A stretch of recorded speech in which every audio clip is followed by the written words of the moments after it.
لليوم الرابع على التوالي تتعرض منطقة الكفاءات في حي الصحة جنوبي العاصمة بغداد لهجمات على يد رجال الصحوة هناك بحسب الأهالي، حيث أحرقت صباح اليوم عدد من السيارات المدنية، فيما فرت بعض العوائل إلى الأحياء المجاورة هربا من سطوة رجال الصحوة. هذا شوف سيارة ما على باب الله، الرجال معوق مقعد. اجوا جماعة الصحوة اليوم الصبح وياهم الامريكان، دخلوا حرقوا هاي السيارة مالتي وهاي السيارة الثانية هم مالتي، والرجال على باب الله، هاي يجيب لي رزق وهاي يطلع بيها الصبح على باب الله، هاي ولا هاي تالية.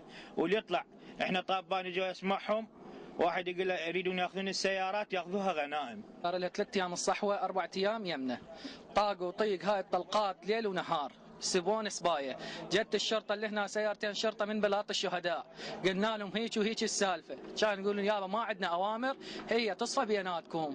وفي نفس المكان تعرض المصور الذي يعمل لقناة الحرة لاعتداء بالضرب على يد مغاوير الداخلية بحسب شهود العيان هناك، والذين طالبوا الحكومة بتوفير الحماية لهم.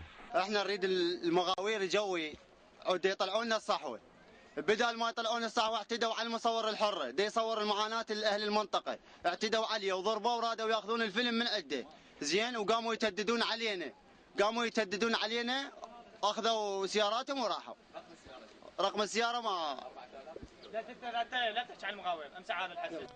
الناطق باسم خطة فرض القانون أكد إرسال تعزيزات أمنية إلى حي الكفاءات للسيطرة على الموقف هناك.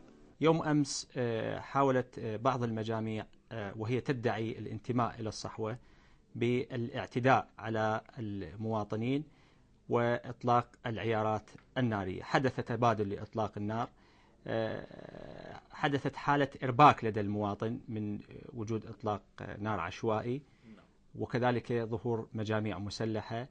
اضطر بعض العوائل إلى اللجوء إلى العمارات السكنية المجاورة إلى منطقة حي الصحة، وعلى الفور أمر دولة السيد رئيس الوزراء القائد العام للقوات المسلحة بإلقاء القبض على العناصر التي تسببت بهذا الحادث.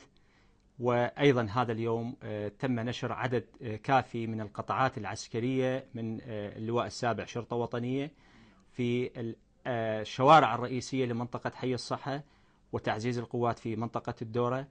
وفي الملف الأمني للعاصمة بغداد أيضا انفجرت عبوة ناسفة في منطقة شارع فلسطين شرقي بغداد.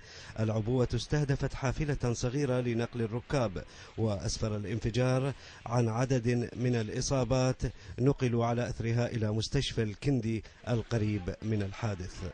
عبوة طقت، عبوة كلش كبير، لأن السيارة طلعت من الدخان، حتى الدخان والنار طبت علينا اللي جوا، فمن جينا سحبناها اللي جا لقيت ولد مضروب خطيه هذا هنا.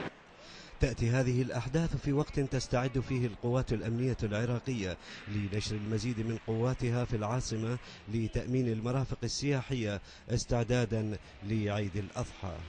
فلاح الذهبي، الحرة، بغداد.